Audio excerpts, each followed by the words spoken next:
I meet you, right? That's a good fucking thing, man. I feel like life throws fucking signs at you from time to time. And you just have to be perceptive enough to see what those are. There wasn't a set script. It was all about objectives and situations and hitting certain beats. So that was another big challenge for the character was like, how can I make sure I get, it was like, hey, we're going to go from A to Z, but all the letters in between are up to you. And they're only going to be able to be filled in by actually really listening to the other actor that you're in the scene with and really being engaged in an honest conversation without forgetting what you're trying to get. For example, the beginning part of the scene working with Dom, you know, like he's behind the bar and we have our interaction for the rest of what needs to happen and to work, there needs to be some decently strong conflict that happens between him and I. Always is dead in here? Is that like a funeral joke or something? No. Wouldn't make a fucking joke out of my friend's death.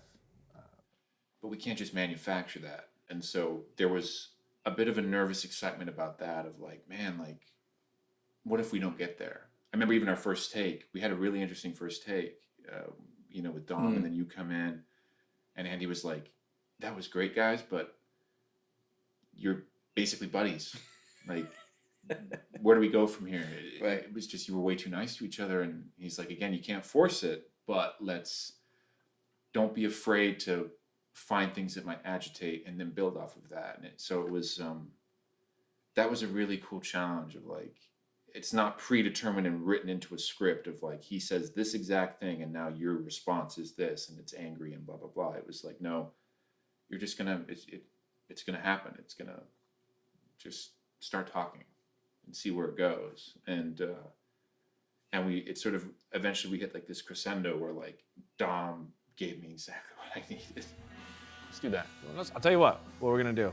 So we don't have this miscommunication again. I'm gonna pour you a taste. We're gonna see if you like it. If you like it, then I'll pour you a full glass like a big Wonderful. What a considerate guy. And I got like legitimately agitated and it was like perfect. I remember after we got, and that's what ended up being the cut of that particular moment in the film. And I remember like right after that take, I remember going right over to Dom and being like, thank you, because it was like so what we needed to get there.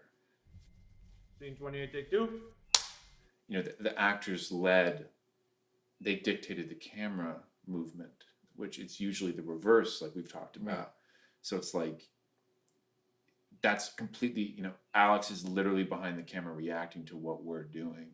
There's beautiful moments in our scene in particular where like, I say something very off the cuff and Alex behind the camera as the DP feels the weirdness of what I just said and how it's probably affecting you. And we follow camera as it comes back to you.